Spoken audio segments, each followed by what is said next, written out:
नमो अरिहन्ताणं नमो सिद्धाणं नमो आयर्याणं नमो वज्रायाणं नमो लोहि सर्वसां।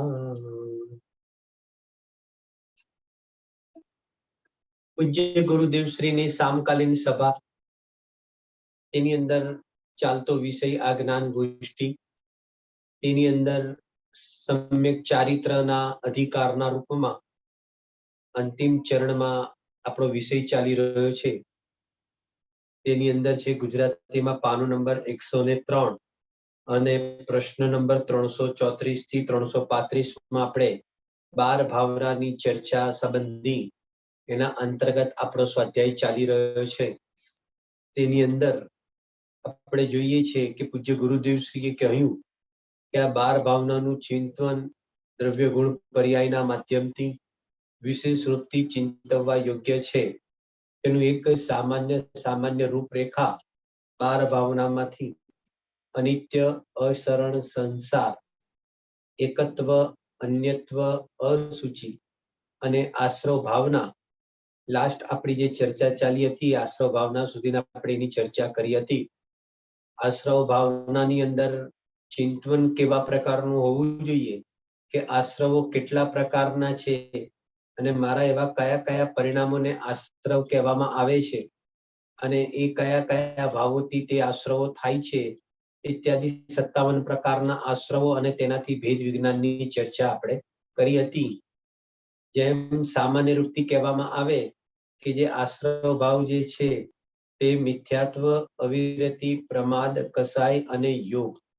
તો કે છે કે મૂળ રૂપથી આ 5 ઉત્તર ભેદેના અને તો કે છે કે તેના માધ્યમથી એટલે કે એવા જીવના પરિણામથી કર્મોનું આવવું થઈ જાય છે અને જીવ તેના ઉદયમાં જોડાઈને અને ફરીથી પાછો તે સંસારની કમાણી કરે છે.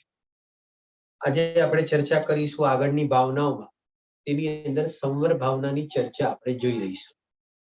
સંવર ભાવના કેવી રીતે ચિંતન કરવું, સંવરના કારણોને આચાર્ય ભગવંતોએ કેવી રીતે બતાવ્યા છે, સંવરનું સ્વરૂપ શું છે, સંવર એટલે શું, એને ફિલિંગ્સમાં કેવી રીતે સમજવું ઇત્યાદિ વગેરે વગેરે શબ્દ આપણે સાંભળીએ છીએ. 7 તત્વમાં સંવર તત્વ આવે છે.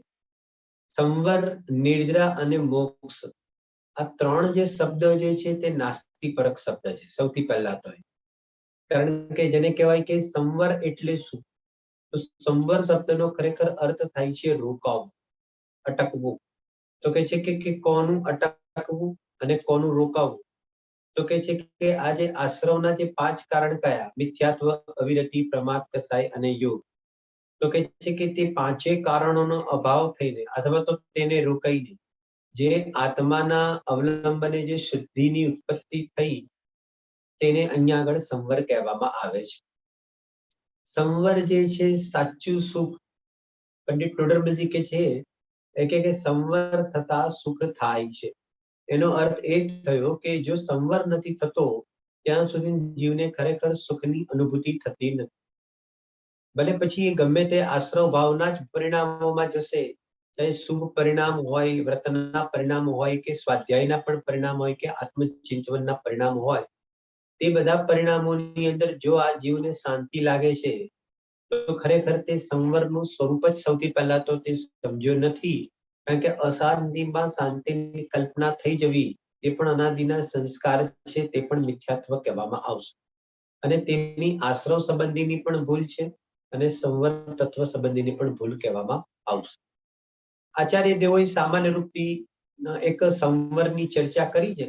જો કે 4 અનુયોગના માધ્યમથી સંવરની ચર્ચા કરી શકાય છે. તો 4 અનુયોગના માધ્યમથી, દાખલા તરીકે આપણે કરણાનુયોગથી પણ જોઈએ તો આચાર્ય ભગવંતોએ સંવરની ચર્ચા કર્મની પ્રકૃતિના માધ્યમથી પણ કરી છે. કે દાખલા તરીકે મિથ્યાત્વ તે આશ્રવ છે, મિથ્યાત્વ, અવિરતિ, પ્રમાદ, કસાય અને યોગ, આ બધા જે કર્મના આવવાના દ્વાર છે.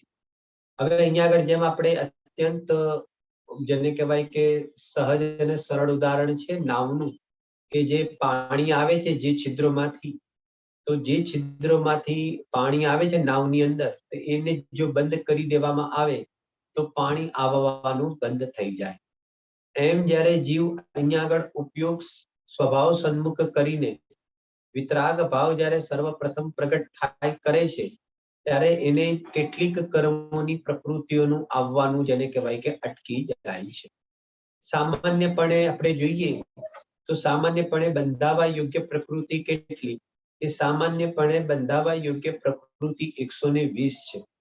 તો 120 પ્રકૃતિ જે છે તે બંધાવા યોગ્ય પ્રકૃતિની અંદર તો કે છે કે અહીંયા આગળ ચોથા ગુણ સ્થાને અને સંવર તત્વની પ્રાપ્તિ થાય છે. એવો ચિંતન કરવાનું કીધું છે ને, સંવર તત્વનું ચિંતન કરવું એટલે શું? તો પોતાના રાગ મિશ્રિત જ્ઞાનની અંદર ચિંતન કરશે તો સંવરનું સ્વરૂપ શું છે તે પણ સમજશે, સંવરના કારણો શું છે તેનું પણ સ્વરૂપ સમજશે, તે સંવરના કારણ કયા કયા છે તે પણ સમજશે અને તે કારણોનું સેવન કઈ ભૂમિકાની અંદર કેવી રીતે થાય તેનું પણ એ જ્ઞાન કરશે અને જ્ઞાન કરીને શું કરશે કે સંવર પ્રાપ્ત કરવાના ઉપાયોમાં લાગુ પડશે. ઓલું થઈ ગયું તમારું ચિંતન. એની પહેલા હોય છે અધ્યયન. અધ્યયન પૂર્વક ચિંતન હોય અને ચિંતન પૂર્વક એનું પરિણમન જોવામાં આવે. એટલે કે ચિંતનથી જ પરિણમનને વેગ મળે છે અને તે ચિંતન પણ હોય તો આગમ અનુસાર જેને કહેવાય કે આગમના આલોકમાં તેનું ચિંતન હોય, મતિ કલ્પનાથી ન હોય. આમ સર્વજ્ઞ ભગવાને મુનિ ભગવંતોએ જે રીતે સંવરના ભેદ પ્રભેદ ઇત્યાદિ વગેરે બતાવ્યા, જેવા આશ્રમમાં બતાવ્યા, જેવા પૂતગલોમાં બતાવ્યા, એવી રીતે સંવરનું સ્વરૂપ પણ આપણે સમજવું જોઈએ. આમ સામાન્યપણે આપણે હમણાં જે વાત ચાલુ ઉપાડી કે ભાઈ સમજો કે ચોથા ગુણ સ્થાને સંવર થાય છે. સંવર થયું એટલે શું? સંવર થયું એટલે અહીંયા આગળ આત્મા તરફથી વાત કરીએ તો આત્માએ સ્વ પર ભેદ વિજ્ઞાન કર્યું. પોતાના ચૈતન્ય સ્વરૂપ આત્માને આ દેહથી અને રાગથી આ ક્ષયોપમ જ્ઞાનની પર્યાયથી પણ પોતાનો અંદરમાં જે ધ્રુવ સ્વભાવ છે, કાયમ સ્વભાવ છે, એ કાયમ સ્વભાવની તેને દ્રષ્ટિ કરી, તેમાં તેને અહમપણું કર્યું. બીજી સાદી સરળ ભાષામાં વાત કરીએ તો ત્યાં આગળ તેને શું કર્યું તો કે છે કે ભેદ વિજ્ઞાન કર્યું. અને આમ જ્યારે એ ભેદ વિજ્ઞાન કરે છે ત્યારે અહીંયા આગળ જેને કહેવાય કે સંવરનું ફાટક ખુલી જાય છે. ભેદ વિજ્ઞાન વગર ગમે તેટલા બીજા કરોડો ઉપાય કરવામાં આવે તો કે છે કે તે સંવર ખરેખર સંવરનું ફાટક ખુલતું નથી, બલકી તેને આશ્રવની અંદર જ જેને કહેવાય કે વધારે ડૂબતો જાય છે. આમ ભેદ વિજ્ઞાન જ જેને કહેવાય કે અહીંયા આગળ પ્રધાન છે.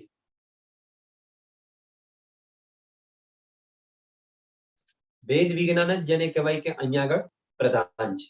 આમ જ્યારે ભેદ વિજ્ઞાન કરે છે તો સામાન્યપણે કહેવાય કે ચોથા ગુણ સ્થાનમાં આવશે તો 41 પ્રકૃતિનો અહીંયા આગળ શું થઈ જશે કે 41 પ્રકૃતિનો એનો સંવર થશે. એટલે શું થયું કે આ બાજુથી વાત કરીએ તો મિથ્યાત્વ એનું અટકી ગયું. જીવના પરિણામની અપેક્ષાએ વાત કરીએ તો મિથ્યા પરિણામ તેના અટકી ગયા અને અહીંયા સમ્યક્ત્વની પ્રાપ્તિ થઈ તો મિથ્યાત્વ અટકી ગયું તો કર્મ પ્રકૃતિમાં શું થયું તો કર્મ પ્રકૃતિની અંદર જેને કહેવાય મિથ્યાત્વ અને અનંતાનુબંધી વાળી પ્રકૃતિના જે બંધ થતા હતા તે અટકી ગયા એટલે 41 પ્રકૃતિનો અહીંયા આગળ સંપર્ક થયો. બીજી ભાષામાં વિચાર કરીએ તો અહીંયા આગળ થયું શું 41 પ્રકૃતિનો સંવર થયો એટલે એટલી પ્રકૃતિ અટકી ગઈ એટલે થયું શું તો કે છે કે એટલી શુદ્ધિની ઉત્પત્તિ થઈ. તો કે એની પહેલા શું હતું કે એની પહેલા શુદ્ધિ ઉત્પન્ન જ નથી થઈ. એકલી ખરેખર જોવામાં આવે તો પરમાર્થથી જોવામાં આવે તો એકલી અશુદ્ધિ હતી. જો આવું પણ જ્ઞાન એને કરવાનું હોય છે. નહીતર તો શું થશે કે જે અશુદ્ધિ છે તેમાં શુદ્ધિની કલ્પના કરીને ત્યાં આગળ જીવ રોકાઈ જશે. હવે અહીંયા આગળ શું થાય છે કે જ્યારે આત્માનું ભાન થયું, આત્માનું જ્ઞાન થયું, જ્યારે હવે આત્મા જેને કહેવાય કે એ જોઈ લીધો, એને પામી લીધો અને જોઈ લીધો, હવે વારંવાર એને આત્મા તરફ જવાનું મન થશે કે હવે એની જે બધી કમજોરી છે તો કમજોરીને પણ દૂર કરવાનું મન થશે. દાખલા તરીકે આત્માનું ભાન થઈ ગયું, મિથ્યાત્વ ગયું, સમ્યક દર્શનની પ્રાપ્તિ થઈ, અતિન્દ્રિય આનંદનું આંશિક વિદન થયું. હવે એને જ્ઞાન પણ થવા લાગ્યું કે હજી મારા અવ્રતના પરિણામ છે. ઇન્દ્રિય અને મનના માધ્યમથી આ બુદ્ધિ પ્રવર્તન કરે છે અને 6 કાયના જીવોની અંદર દયા પણ નથી પડાતી. એવી જાતના અસંયમના પરિણામ ઉભા છે. તેને લઈને પણ અહીંયા આગળ શું થાય છે કે તેને લઈને પણ આ જીવને આશ્રવ થાય છે. આશ્રવ થાય છે એટલે શું થાય છે? આપણે શાસ્ત્રીય શબ્દ બોલીએ છીએ ને કે મને અસંયમના પરિણામ થયા, તો આપણને એમ પૂછવામાં આવે કે તમને અસંયમના પરિણામ થયા એટલે શું થયું? તમને એમ આપણને બધાને એમ પૂછવામાં આવે કે અસંયમના પરિણામ થયા તો થયા, એમાં શું થયું? તો આપણી પાસે જવાબ શું છે? તો આપણી પાસે એ ખરેખર જવાબ જેને કહેવાય પોતાની પરિણતિ જોઈને થવો જોઈએ કે અસંયમના પરિણામ થયા એટલે જીવ ખરેખર તે પરિણામથી દુઃખી થયો. જ્યાં સુધી અસંયમના પરિણામની દુઃખનું ભાવભાષણ નહીં થાય ત્યાં સુધી જીવ આ અસંયમના પરિણામને પણ છોડવા તૈયાર નથી. જેમ ત્યાં 72 નંબરની ગાથા કીધી ને કે વર્તમાનમાં તો તે આશ્રવ ભાવો વર્તમાનમાં તો દુઃખરૂપ છે, આગામી કાળમાં પણ તે દુઃખના કારણ છે. એમ અસંયમના પરિણામ વર્તમાનમાં તો મને દુઃખરૂપ ભાસે છે, આગામી કાળની અંદર પણ તે દુઃખના પરિણામ એટલે દુઃખના કારણ છે. કે જ્યારે જ્યારે તેનું પણ ફળ મને મળશે અને એમાં જોડાવાનું થશે તો નિયમથી મારો આત્મા જે છે તે દુઃખી જ થશે. આમે વિચાર કરે. આપણે અત્યારે પ્રકરણ કયું ચાલી રહ્યું છે? 12 ભાવનાનું પ્રકરણ ચાલી રહ્યું છે. એની અંદર સંવર ભાવનાનું પ્રકરણ ચાલી રહ્યું છે. સંવર ભાવના એટલે સંવર સંબંધીનું ચિંતન. તો ચિંતનની અંદર તેનો રાગ શિથિલ થવો જોઈએ, એનો રાગ અહીંયા ઘટવો જોઈએ, તો જ એ ચિંતનનું જેને કહેવાય કે સ્વરૂપનું ફળ પ્રાપ્ત થાય. જો આપણો રાગ શિથિલ નથી થતો, એ દિશામાં એ એંગલથી વિચાર નથી કરતા, તો પછી કે છે કે સંવર ભાવના જેને કહેવાય કે તે ફળીભૂત થતી નથી. સંવરનું જ્ઞાન કરવું અલગ વાત છે અને સંવરની ભાવના ભાવવી અલગ વાત છે. જ્ઞાની ધર્માત્મા સંવરના જ્ઞાનપૂર્વક સંવરની ભાવના ભાવે છે. બહુ સમજવા જેવી વાત છે. ત્યારે અજ્ઞાની ફક્ત જ્ઞાન કરી લે છે, ફક્ત જ્ઞાન જ કરી લે છે. એ શબ્દ કેમ એને લાગુ પડે? અને આ ભાવના ભાવે છે એ શબ્દ આને આમ કેમ લાગુ પડે? એટલા માટે કે તે જ્ઞાન કરીને તે દિશાને ઉન્મુખ થશે, તે રાગથી પાછો હટે છે, પાછો વળે છે. એટલા માટે તેના જે પણ ચિંતન છે તેને ભાવના કહેવામાં આવશે. ત્યારે એને અહીંયા આગળ રાગથી જે અજ્ઞાની મોહી જીવ પાછો વળતો નથી, તે એ તો એનું માત્ર જ્ઞાન કહેવામાં આવશે, એને ચિંતન કહેવામાં નહીં આવે. ચિંતન તો એના કહેવામાં આવે કે જે બુદ્ધિપૂર્વક એના પછી તેના પગ ઉપડતા હોય તો તેને ચિંતન કહેવામાં આવે. હા, તમે એમ કહી શકો કે જે સમ્યક સન્મુખ મિથ્યા દ્રષ્ટિ જે છે, તો જેમ સમ્યક દ્રષ્ટિ પણ સંવરની ભાવના ભાવે છે, તેમ સમ્યક સન્મુખ મિથ્યા દ્રષ્ટિ પણ 12 ભાવનાનું ચિંતન કરશે તો તે પણ સંવરની ભાવના આવી રીતે ભાવશે. અને સંવરની ભાવનામાં શું પડેલું છે? સંવરની ભાવનામાં સમ્યક સન્મુખ મિથ્યા દ્રષ્ટિ જીવને સંવર પ્રગટ કરવાનો ઉદ્યમ પડેલો છે. કારણ કે તે જોવે છે કે આશ્રવથી હું દુઃખને જ પ્રાપ્ત થાઉં છું, તો દુઃખ મારું કેવી રીતે મટે? આવો જે જ્ઞાનમાં કોઈ પણ પ્રકારે પર્યાય તરફથી નિર્ણય કર્યો છે, તમે ખરેખર એક ક્ષણ માત્ર પણ તે ઉભા રહેવા માંગતો નથી. અને એ જેને કહેવાય કે એના ઉપાય માટે વારંવાર આવી રીતે શું કરે છે કે સંવર ભાવના સંવર તત્વનું આવી રીતે ચિંતન કરે છે. અને ચિંતન કરવા માટે તે તેની ફાઇલ ખોલે છે. અને ફાઇલ કેમ ખોલે છે? કારણ કે ફાઇલ ખોલશે તો ખબર પડશે કે ક્યાં ક્યાં આશ્રવ ભાવ છે, તો એને મારે રોકવાનો છે. કયા પરિણામને ક્યાં રોકવાનો છે તેની પણ એક સિસ્ટમેટિક વ્યવસ્થાનું તે જ્ઞાન કરે છે.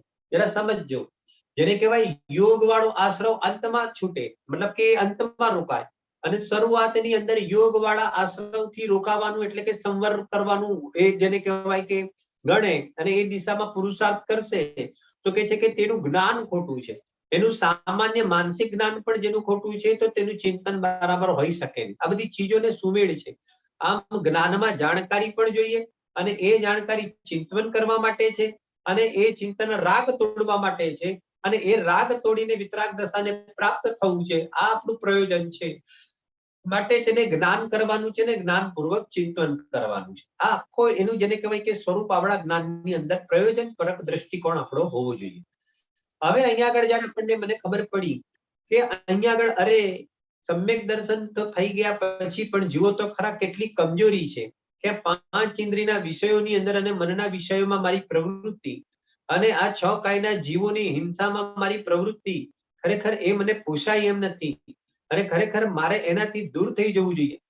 ક્યાં સુધી હું આ રાગ ભાવનું સેવન કરતો રહીશ એમ કરીને શું કરે છે કે પોતાના આત્માને પણ સંયમિત કરે છે. અને સંયમિત કરીને શું કરે છે કે સંવરની અંદર વૃદ્ધિ કરે છે. અને સંવરની અંદર વૃદ્ધિ કરે છે તો હવે આગળ અહીંયા આગળ શું થઈ જાય છે કે ચોથા ગુણ સ્થાને જેમ 41 પ્રકૃતિનો સંવર થયો તેમ 5મા ગુણ સ્થાનની અંદર પણ જેને કહેવાય કે બીજી 4 પ્રકૃતિનો સંવર. જેમ જેમ સંયમિત જીવન થતું જશે, જેમ જેમ એ આગળ વધતો જશે, જિનેશ્વરી દીક્ષા અંગીકાર કરતો જશે અને કરીને આગળ વિશેષ વૃત્તિ પ્રવર્તન કરશે, તો ઓર આગળ તેની શુદ્ધિમાં વધારો થશે, સંવરમાં પ્રગાઢ થશે, એની ગહેરાઈ આવશે. તો અહીંયા આગળ છઠ્ઠા ગુણ સ્થાને શું થશે? તો કે છઠ્ઠા ગુણ સ્થાનમાં બીજી 6 પ્રકૃતિનો અહીંયા આગળ સંવર થશે. ઓર વળી પાછું આગળ શું થશે કે 7મા ગુણ સ્થાને 1 પ્રકૃતિનો સંવર થશે. ઓર આગળ જશે તો 8મા ગુણ સ્થાનમાં 36 પ્રકૃતિનો સંવર થશે. ઓર આગળ જશે તો અહીંયા આગળ શું કરશે? 8મા ગુણ સ્થાનથી તો શ્રેણી માંડે છે. 9મા ગુણ સ્થાનની અંદર 5 પ્રકૃતિનો સંવર થશે. 10મા ગુણ સ્થાનમાં 16 પ્રકૃતિનો સંવર થશે.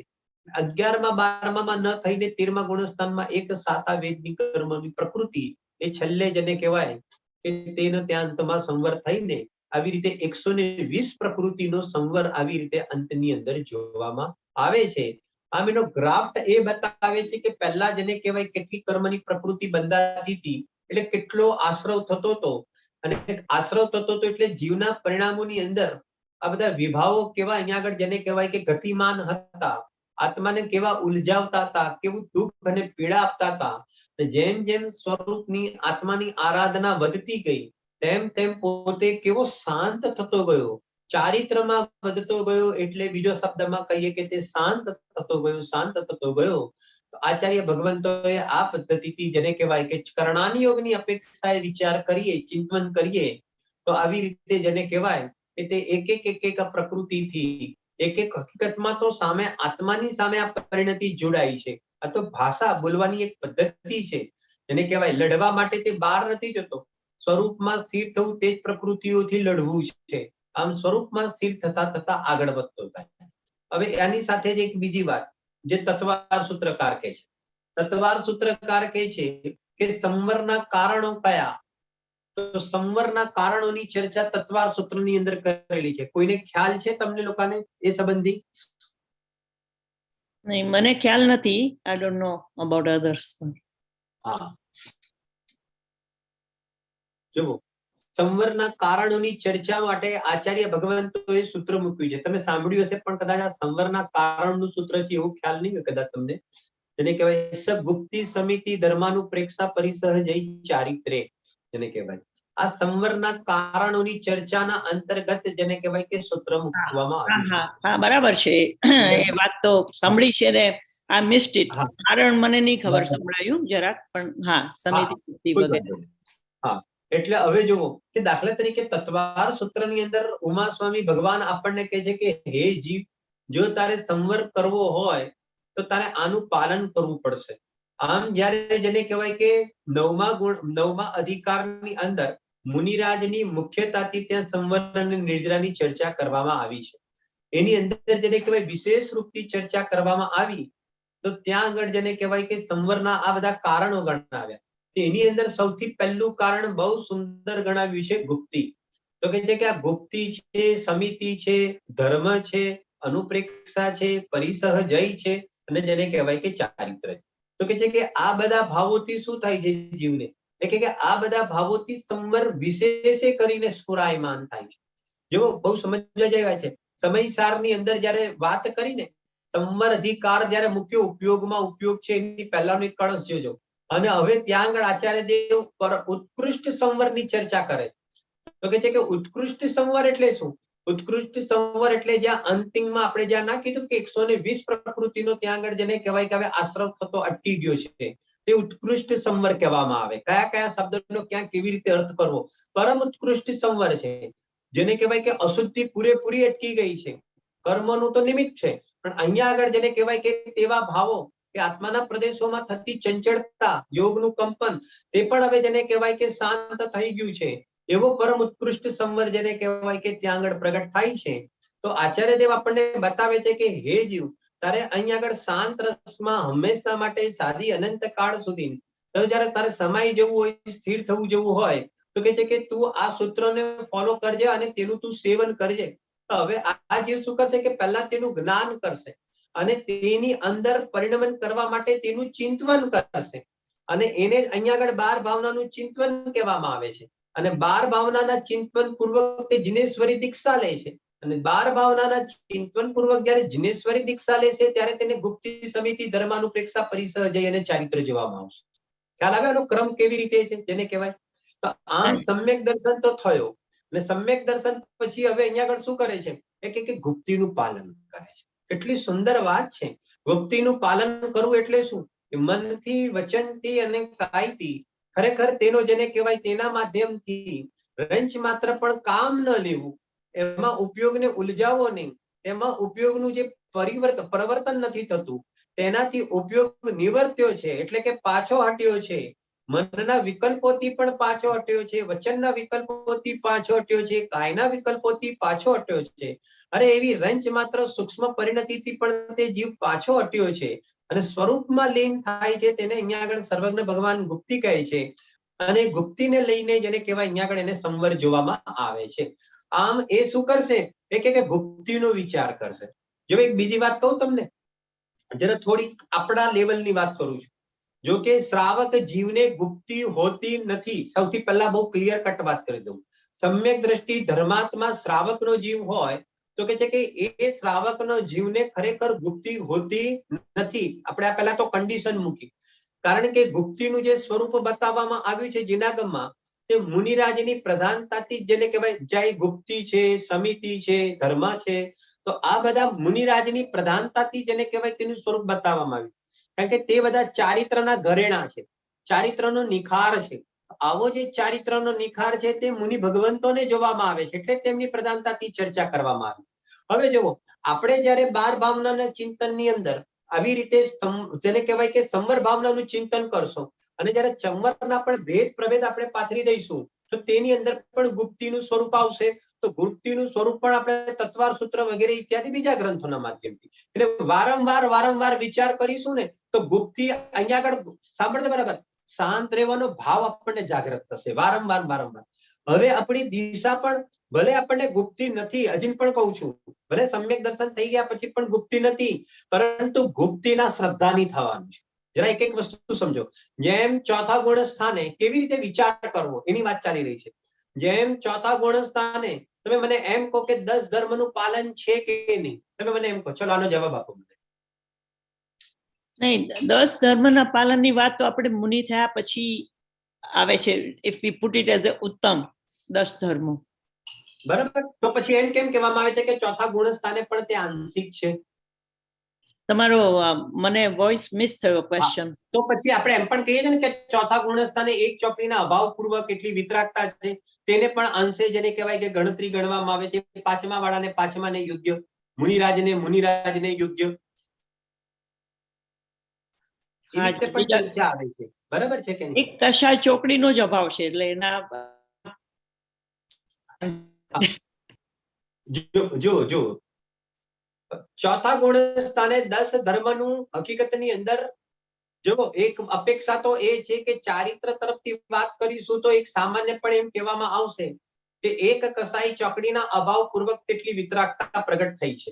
હવે જરા બીજી રીતે હવે એનો જવાબ સમજો. હકીકતમાં ચોથા ગુણસ્થાન વાળાને શું થયું છે? તો હકીકતની અંદર તે 10 ધર્મ પાળવાનો શ્રદ્ધાની થયો છે. જરા સમજો કે 10 ધર્મની અંદર સંયમ પણ આવશે, તપ પણ આવશે, ત્યાગ પણ આવશે. તો કે છે કે એ બધા ભાવોનું જેને કહેવાય કે ચોથા ગુણ સ્થાને એનું મેચિંગ નહીં જોવામાં આવે. જરા સમજો બરાબર, કારણ કે હજી કસાયના અંશ એટલા તીવ્ર છે ને એટલા માટે. એમ હોવા છતાં પણ મારે અહીંયા આગળ તો અલગ રીતે એની પુષ્ટિ કરવી છે. એમ હોવા છતાં પણ અહીંયા આગળ તેને અહીંયા આગળ પોતાનો સ્વભાવ જોઈ લીધો છે. અહીંયા આગળ ભેદ વિજ્ઞાન પૂર્વક સંવર પ્રગટ થઈ ગયું છે. તો હવે એ શું થઈ ગયો છે? એ કે 10 ધર્મના પાલન કરવાનો શ્રદ્ધાની થઈ ગયો છે. 10 ધર્મના પાલન કરવાનો શ્રદ્ધાની થઈ ગયો છે એટલે શું? કે ખરેખર આ 10 ધર્મનું પાલન કરવા જેવું છે. શ્રદ્ધાની અંદર તેને શું જાણે છે? પર્યાય, અપેક્ષાએ, ઉપાદેય જાણે છે. જરા એક શબ્દ બરાબર ધ્યાન આપજો. અવલંબનની અપેક્ષાએ વાત નથી ચાલતી. પર્યાય, અપેક્ષાએ પ્રગટ કરવા માટે તેને ઉપાદેય જાણે છે કે ખરેખર આ 10 ધર્મનું પાલન જ કરવા જેવું છે. ખરેખર રાગ ભાવમાં રહેવા જેવું નથી, ખરેખર અસંયમના ભાવમાં રહેવા જેવું નથી. આવું એને શું પ્રગટ થયું છે? કે આવું તેને શ્રદ્ધાન પ્રગટ થયું છે. જેમ 10 ધર્મમાં સંયમ ભાવ છે તો સંયમ નામનો પણ ધર્મ છે. તો ચોથા ગુણસ્થાન વાળાને શું થયું છે? કે તે સંયમનો શ્રદ્ધાની થયો છે. અને આંશિક સંયમ તો નથી તો પછી પૂર્ણ સંયમની વાત જ ક્યાં રહી? એમ હોવા છતાં પણ ચોથા ગુણ સ્થાને એવું સ્વરૂપ છે કે તે તેનો શ્રદ્ધાની થયો છે. એવી જ રીતે એ બધી ચીજોમાં લગાડી દેવું, દસે ધર્મમાં લગાડી દેવું. એવી જ રીતે આચાર્ય ભગવાન ઉમા સ્વામી આપણને જયારે આ સૂત્ર મુનિરાજની પ્રધાનતાથી જયારે બતાવતા હોય તો મારા ચિંતનની અંદર પણ મના કેવા ભાવ ઉછળવા જોઈએ કે હું પણ ગુપ્તીનો શું થઈ જાઉં, કે હું પણ ગુપ્તીનો શ્રદ્ધાની થઈ જાઉં. ખરેખર કોશે કોઈ પણ જગ્યાએ જેને કહેવાય કે પ્રવર્તન કરવા જેવું જ નથી. જેટલા પણ મનના માધ્યમથી ઉત્પન્ન થતા આ કલ્લોલો ખરેખર રંચ માત્ર પણ તેમાં રહેવા જેવું નથી. જેટલી પણ મારી આ વચનની વૃત્તિ ઉત્પન્ન થાય છે તે વૃત્તિમાં ખરેખર ક્ષણ માત્ર પણ જેને કહેવાય કે ઉભા રહેવા જેવું નથી. જેટલું કાયાના માધ્યમથી મારી જેટલી પણ ચેષ્ટા કરવાના વિકલ્પો ઉત્પન્ન થાય છે તેની અંદર ક્ષણ માત્ર પણ ઉભા રહેવા જેવું નથી. આ મન, વચન અને કાયા તેના માધ્યમથી મારું આ પ્રવર્તન જ્ઞાન અને મારી આ પ્રવર્તન ચેષ્ટા એકાંતે દુઃખદાયક છે. ક્યાં આ પરિણતિ મારી શાંત થઈ જાય, સમી જાય, ક્યાં હું મારા સ્વરૂપની અંદર ગુપ્ત થઈ જાઉં, રંચ માત્ર પણ હું બહાર ન નીકળું, હું મારી જ ગહેરી ગુફાની અંદર શાંત થઈ જાઉં. આવી ટાઈપના એના ભાવ લાવીને શું કરે છે એ પોતાના સંસ્કાર રેડે છે. આ એની ભાવના છે. બહુ સમજવા જેવી વાત છે. જેમ જેને કહેવાય ઘણું વિચાર કરવાની કોઈની ભાવના છે, ઘણું બોલવાની કોઈની ભાવના છે, કે ઘણું કાયથી પ્રવર્તન કરવાની ભાવના છે, એવી રીતે એ બધી ભાવનાઓ તો સંસારમાં રખડવા વાળી છે. પણ અહીંયાથી તેનાથી વિપરીત આ બધાથી વિરામ લેવાની જેને કહેવાય કે જેની વારંવાર ભાવના, તે વારંવાર ભાવના ક્યારે થશે કે જ્યારે તેનો પણ શ્રદ્ધાની થશે. કોનો શ્રદ્ધાની થશે? કે ગુપ્તીનો શ્રદ્ધાની થશે. ભલે હજી ભૂમિકામાં નીચે ઉભો છે પણ જેને કહેવાય કે ખ્વાબ ઊંચા જોવે છે. આ જરા બરાબર સમજો. હંમેશા મોક્ષાર્થીનું આ લક્ષણ હોવું જોઈએ, આત્માર્થીનું આ લક્ષણ હોવું જોઈએ. એ કેટલે નીચે ઉભો છે તેના તરફ નહીં નજર નાખો, પરંતુ એને ક્યાં પહોંચવાનું છે તેના તરફ નજર રાખીને એ હંમેશા જેને કહેવાય કે ત્યાં સુધી પહોંચવા માટે વચ્ચે જેટલા માર્ગ આવે છે તે બધાની અંદર જેને કહેવાય ચડવા માટે લાલાયત થયો છે તેનું નામ મોક્ષાર્થી કહેવામાં આવે છે. આવી રીતે જેને કહેવાય કે આ સંવર, તો સંવર જેને કહેવાય કે આ ગુપ્તી, તો એ ગુપ્તીની અંદર પણ જેને કહેવાય કે વારંવાર કોઈ બી પ્રસંગની અંદર, કોઈ પણ ઘટનાની અંદર અરે ખરેખર જેને કહેવાય કે સ્થિર થઈ જવા જેવું છે. અંદરથી તેના આવા રણકાર આવે.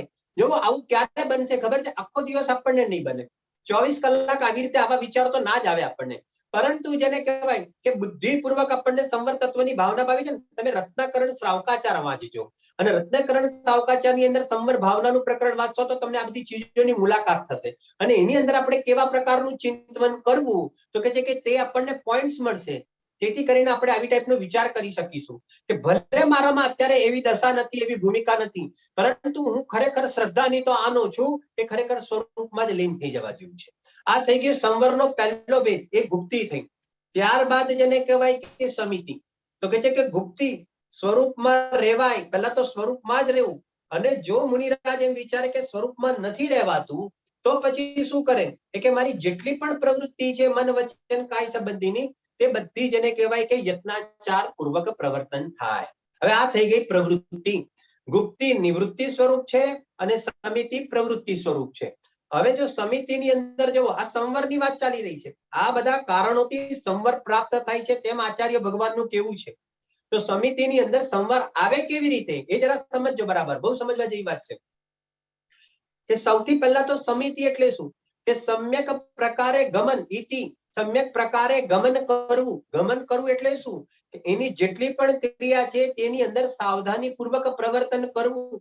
ચાહે તે બોલવાની ક્રિયા હોય કે ચાહે ચાલવાની ક્રિયા હોય, ચાહે કોઈ એ વસ્તુને ઉઠાવીને મૂકવાની ક્રિયા હોય, ચાહે તો કોઈ મલમૂત્રનો ત્યાગ કરવાની ક્રિયા હોય ઇત્યાદિ, ચાહે તો જેને કહેવાય કે આહારને શોધન કરવાની ક્રિયા હોય.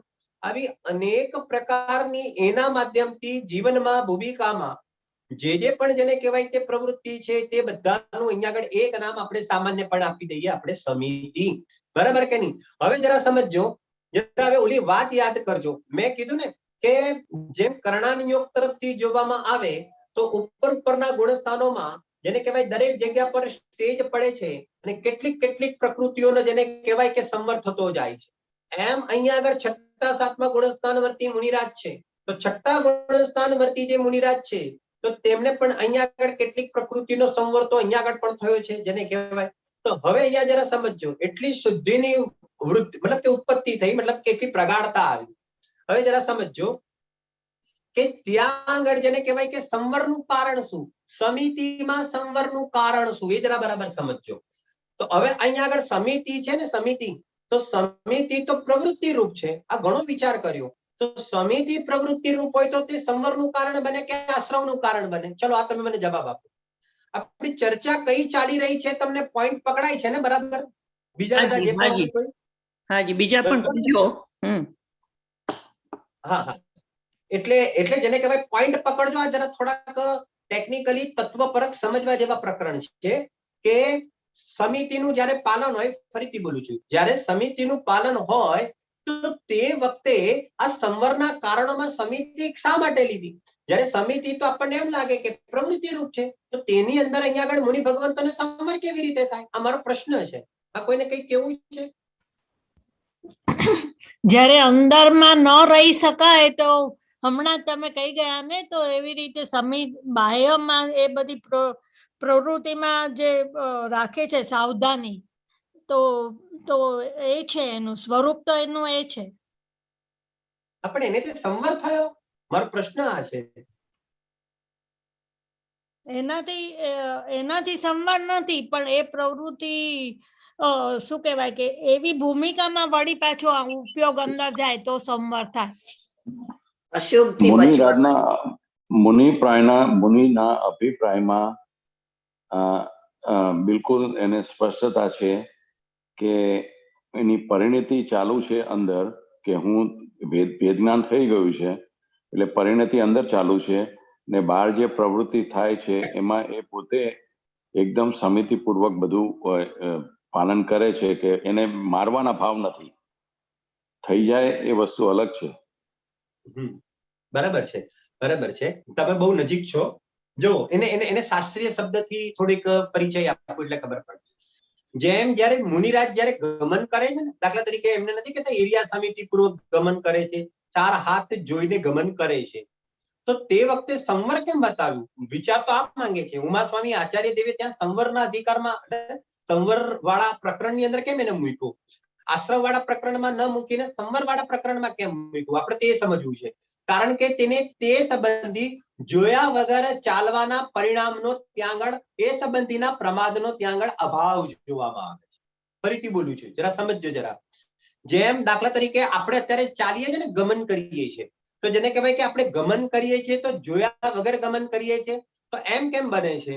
તો દાખલા તરીકે એમ એટલા માટે બને છે કારણ કે આપણા પ્રમાદના અંશ એટલા તીવ્ર જોવામાં આવે. હવે સાથે સાથે વિષય નીકળ્યો છે તો બીજી વાત પણ કહી દઉં કે કારણ કે જો સમ્યક દર્શન નથી ને, તો સમ્યક દર્શન નથી તો તમે જોઈને પણ ચાલશો ને તો પણ તમારો તે સંબંધીનો પ્રમાદ તો ઉભો જ છે. તો બહુ સમજવા જેવી વાત છે. અહીંયા આગળ મુનિરાજની ચર્ચામાં શું છે કે તેમને સમ્યક દર્શન તો થઈ ગયું છે, વેદ વિજ્ઞાનની ધારા તો વર્તી જ રહી છે, અને ત્યાં આગળ જયારે ઉપર જાય છે કે મેં એટલા માટે સૌથી પહેલા કરણાનિયોગથી તેના લેવલો બાંધ્યા કે અહીંયા આટલો સંવર છે અને ઉપયુક્તની ભૂમિકામાં વિશેષ સંવર છે. તો ત્યાં આગળ મુનિરાજનો વિશેષ સંવર શું? ઓલો ભેદ વિજ્ઞાન વાળો સંવર તો આ લેવલથી પણ ચાલુ થઈ ગયો હતો, પણ જયારે એમનો ગ્રાફ ઉપર જતો ગયો તો અહીંયા આગળ જેને કહેવાય કે એવું આ જેને કહેવાય એમના ગ્રાફ ઉપર આવ્યા તો અહીંયા આગળ ઊંચું લેવલ કયા બેઝ ઉપર આવ્યું? તો કે છે કે ત્યાં આગળ જોયા વગર ચાલવાના ભાવનો ત્યાં આગળ અભાવ થયો, તે સંબંધીના પ્રમાદનો અહીંયા આગળ અભાવ થયો. કોઈને પણ વચન વાપરશે તો કઠોરતા વાળા વચન વાપરવાના જે ભાવ જે છે તેને પ્રમાદ વાળા, તીવ્ર પ્રમાદ વાળા ભાવ કહેવાય, અને તે સંબંધીના પ્રમાદ વાળા ભાવનો પણ ત્યાં આગળ શું થઈ ગયો? કે અભાવ થયો. આમ તમારે જેને કહેવાય કે જોયા વગર જેને કહેવાય કે આહાર લેવાનો ભાવ, તે તો અત્યંત તીવ્ર પ્રમાદ વાળો ભાવ કહેવાય. પરંતુ હવે તે સંબંધીના પ્રમાદ ભાવનો મુનિરાજને શું થઈ ગયો? કે અભાવ થઈ ગયો. તો જેટલો અહીંયા આગળ પ્રમાદ વાળા ભાવનો અહીંયા આગળ જેને કહેવાય કે અભાવ થાય છે, તેટલો તે જેને કહેવાય કે અહીંયા આગળ સંવરના કારણ કહેવામાં આવે છે. આવી રીતે વાત છે. ખ્યાલ આવે છે શું કહેવા માંગે છે? કેવાનો તો ઓલી વાત તો આપણને સરળતાથી સમજાઈ જાય છે કે ઉપયોગ સ્વભાવ સન્મુખ થયો, સ્વરૂપમાં લીન થયો, તો કે છે કે તેટલો સંવર થયો, તો કે છે કે એ વાત તો સમજાઈ જાય છે. પરંતુ જરા થોડો ઉપયોગ સૂક્ષ્મ કરજો. પરંતુ હકીકતમાં સંવર અને નિર્જરાનો સંબંધ માત્ર જેને કહેવાય કે ઉપયોગાત્મક ભૂમિકા સાથે નથી ને. સંવર અને નિર્જરાનો સંબંધ તો જેને કહેવાય કે તેની પરિણતિ સાથે છે. કે ઉપયોગ બહારમાં હોય, આપણે બધા ઘણી વાર આપણે આની ચર્ચા બી કરેલી છે કે જેમ જેને કહેવાય મુનિરાજનો ઉપયોગ બહારમાં હોય તો પણ જેને કહેવાય કે તેને સંવર અને નિદ્રા થાય છે. અને ચોથા ગુણસ્થાન આદિ જેને પંચમ ગુણસ્થાન વાળા જીવનો ઉપયોગ અંદરમાં હોય તો મુનિ ભગવંતો કરતા જેને કહેવાય કે તેનો અહીંયા આગળ સંવર નિદ્રા ઓછો થાય છે. અને મુનિરાજનો ઉપયોગ બહાર હોય તો એ પરિણતિના કારણે એમનો અહીંયા આગળ જેને કહેવાય કે સંવર નિદ્રા વધારે થાય છે. તો અહીંયા આગળ વિતરાગ પરિણતિ તો વર્તી રહી છે. તો વિતરાગ પરિણતિ વર્તી રહી છે તે રોલ શું અદા કરે છે? તો કે છે કે આવી જાતના તીવ્ર પ્રમાદ ભાવોનો શું થઈ ગયો છે? અભાવ થઈ ગયો છે. તો ત્યાં ગમન પર છે. તો ગમન પણ છે તો કયું ગમન છે? તો કે સાવધાની પૂર્વકનું ગમન છે. તો આ સાવધાની કેવી રીતે આવી? કે પ્રમાદના અંશ ટળ્યા ને એટલે એ સાવધાની આવી. આ મેં નાસ્તિથી વાત કરી. તો કે પ્રમાદના અંશ કેવી રીતે ટળ્યા? તો અસ્થિથી વાત કરીએ ને તો આ શુદ્ધિ વધી ને એટલા માટે જેને કહેવાય વિતરાગતા વધી, શુદ્ધિ વધી એટલા માટે પ્રમાદના અંશ ઘટ્યા. અને પ્રમાદના અંશ ઘટ્યા એટલે શું થઈ ગયું? કે જોઈને ચાલવાની આ પ્રમાણે સાવધાની આવી. તો આ બધાનું એક નામ આપી દીધું અહીંયા આગળ સંવરનું કારણ, તેને કહેવાય સમિતિ. ખ્યાલ આવે શું કહેવા માંગે છે? હાજી હાજી, બહુ સરસ. નિલેશભાઈ, તો આ પ્રમાદનું ઘટવું એટલે જાગૃતિનું વધવું એમ અસ્થિતિ કહી શકાય? 100%. કારણ કે તમે સમજો ને મિથ્યાત્વ, અવિરતિ, પ્રમાદ, કસાય અને યોગ. તો અહીંયા આગળ શું થાય છે કે દાખલા તરીકે જો પ્રમાદના તો 37,500 ભેદ છે ટોટલ જેને કહેવાય. અને એની અંદર શોર્ટ ની અંદર કહીએ તો પ્રમાદ ભેદ છે. અને આ બધા જે ભેદો પડે છે તે ગુણસ્થાન પ્રમાણ પડે છે. તો આવી રીતે ગુણસ્થાન પ્રમાણની અંદર જેને કહેવાય કે આ ક્યાં ક્યાં કઈ કઈ કસાયોથી કેવા કેવા ક્યાં લાગુ પડે તે બધા જેને કહેવાય ગુણસ્થાન પ્રમાણ તે જોવામાં આવે. તો હવે મુનિરાજની આપણે ચર્ચા કરીએ છીએ તે પણ સંવરના કારણોની ચર્ચા કરીએ છીએ. અને સંવરના કારણોની અંદર તે સમિતિ શું છે? તો સમિતિની અંદર જોઈને ચાલે છે છતાં પણ એને સંવર છે. તો સંવર આવ્યો ક્યાંથી? જોઈને ચાલવાના પરિણામ તો રાગ ભાવ કહેવાય. તો એ તો આશ્રવ તત્વ કહેવાય. તો તે વખતે સંવરનો રોલ શું છે? કે તો અંદરમાં આવી રીતે જેને કહેવાય કે જે પ્રમાદના અંશ ઘટ્યા છે એટલો વિતરાગનો અંશ વધ્યો છે. તો પ્રક્રિયા તો છે પણ ત્યાં સાવધાની પડેલી છે ને તે જ તેમના જેને કહેવાય કે સંવરનું કારણ કહેવામાં આવે છે. તો સાવધાનીથી તો વાત કરી અને આ બાજુથી વાત કરીએ તો એટલા વિતરાગતાના અંશ શું થઈ ગયા છે? કે વધી ગયા છે. ઉપયોગ બહારમાં છે છતાં પણ તેમને અહીંયા સંવર ચાલુ છે. તે વાતને અહીંયા આગળ આપણે આવી રીતે જેને કહેવાય કે સમજીએ છીએ. એ ખાસ તમારે ધ્યાન આપવું. બરાબર કહેવાનો મતલબ એવી રીતે. નિલેશભાઈ, તો સંવર અને નિર્જરાની ક્યાં લાઈન આવે? એ લોકોનું બેવનું ડિમાર્કેશન કેવી રીતે થાય? આપણે બધામાં સંવર કહીએ છીએ પણ એ શુદ્ધિની વૃદ્ધિ તો નિર્જરામાં કહેવાય ને આમ. ના બરોબર. જો એકચ્યુઅલી કેવું છે ખબર છે? અસ્થિતિ આ બધા શબ્દોના પ્રયોગ આપણે સમજવા માટે કરીએ છીએ. શુદ્ધિની ઉત્પત્તિ થઈ, પછી શુદ્ધિની વૃદ્ધિ થઈ. જરા સમજો. સૌથી પહેલા તો એ સમજો કે અને તમારો ઓલો પ્રશ્ન બી બહુ સારો છે કે સંવર અને નિર્જરાને આપણે સમજવું કેવી રીતે? તો સમજો આશ્રવોનું જો કર્મ તરફથી વાત કરું છું કારણ કે આ નાસ્તિપરક શબ્દો છે. સંવર એટલે શું? અટકવું. અને નિર્જરા એટલે શું? ખરવું. તો અહીંયા આગળ જેને કહેવાય અશુભ ભાવ એના અટક્યા તે તો સંવર. અને અહીંયા આગળ શું થઈ ગયું? કે અશુદ્ધ ભાવો એના ખર્યા તેને કહેવાય નિર્જરા. કર્મ તરફથી કહીએ તો કેટલીક કર્મની પ્રકૃતિ અટકી ગઈ તેને કહેવાય સંવર. અને સત્તામાં પડેલા કર્મો અહીંયા આગળ ખરી ગયા તેને કહેવાય નિર્જરા. આમ બંને ભાવોમાં બે તત્વ જુદા જુદા છે તો બંનેના ભાવોમાં પણ ફરક છે. અને એક અગત્યની વાત કે બંને સાથે સાથે જોઈ છે. કે સાથે બીજી પણ વાત કરી દઉં કે જે 9મો અધિકાર છે ને તત્વાર સૂત્રનો જે 9મો અધિકાર છે તો આચાર્ય દેવે શું કર્યું છે ખબર છે? સંવર અને નિર્જરા માટે એક અધિકાર મૂક્યો છે અને પછી કીધું છે કે જે કારણ સંવરના છે તે કારણ તમારે નિર્જરાના જાણવા જેને કહેવાય. તો આવી રીતે જેને કહેવાય કે જે પણ સંવરના કારણ છે તે નિર્જરાના કારણ છે. એટલે આપણે જયારે ચર્ચા કરીએ ત્યારે શબ્દોનો પ્રયોગ કરીએ ત્યારે આની અંદર શુદ્ધિની વૃદ્ધિનો શબ્દ પ્રયોગ કરું છું ને તો શુદ્ધિની વૃદ્ધિથી જો એ કર્મોનું અટકવા તરફથી વાત કરું છું તો તમારે સંવર સમજવું અને શુદ્ધિની વૃદ્ધિથી ખરવા સંબંધીની વાત કરું છું તો તમારે નિર્જરા સમજવી. કારણ કે બંને તમે સમજ્યા? કારણ કે પ્રક્રિયા તો તે વખતે સંવર નિર્જરા બંને છે. પંડિત ટોડરમલજી આનો ખુલાસો કર્યો છે કે જેને કહેવાય કે સાધક દશાની અંદર કે છે કે આશ્રવ, બંધ, સંવર અને નિર્જરા. તો કે છે કે આ ચારે તત્વ જેને કહેવાય કે એક સાથે આ ચાર રોલ એક સાથે થાય છે, એક સાથે કામ કરે છે. કારણ કે અટકવું પણ થાય છે અને અહીંયા ખરવું પણ થાય છે.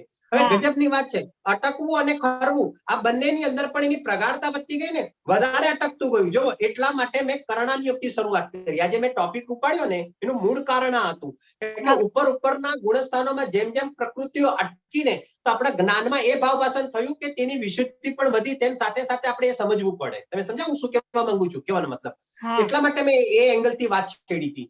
અહીંયા આગળ જેને કહેવાય કે શુદ્ધિ વધતી ગઈ અને અહીંયા પણ શું થઈ ગયું કે હજી આપણે નિર્જરાનું પ્રકરણ ચાલ્યું નથી તો અહીંયા આગળ અસંખ્યાત ગુણ શ્રેણી નિર્જરાની જેને કહેવાય કે રચના થતી જાય.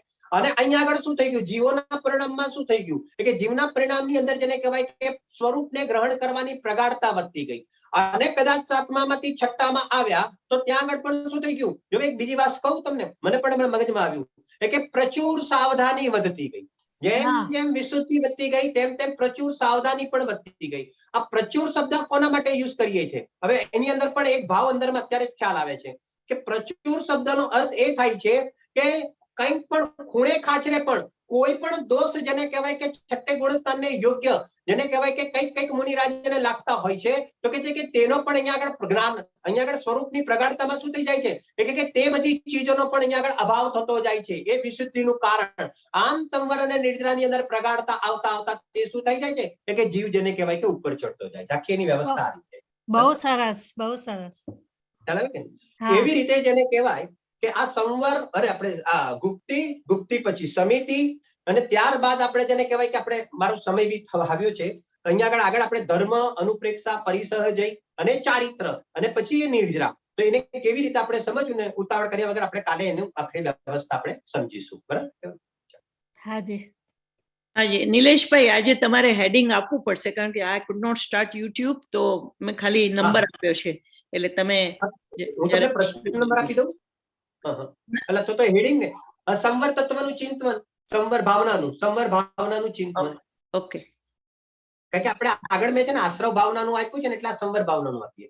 બરાબર. નહીં પણ I may not be able to do it હવે, કારણ કે તમારે જ્યારે એડિટ કરો ને યુટ્યુબ ત્યારે તમે લખી નાખજો.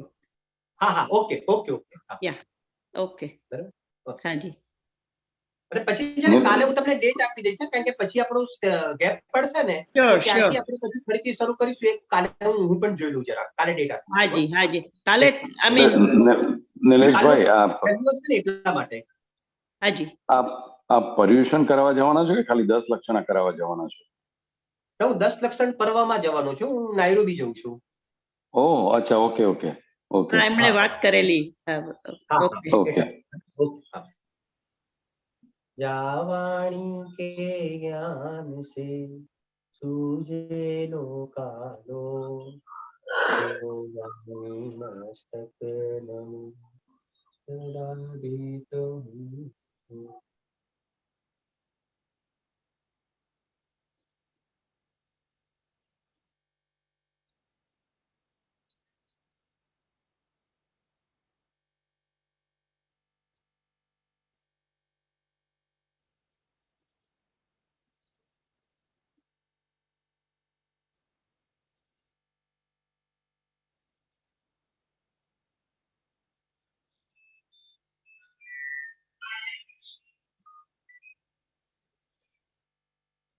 જીનવાણી માતનો જય હો. જય હો. જય જિનેન્દ્ર. જય જિનેન્દ્ર. કાલે મળીએ.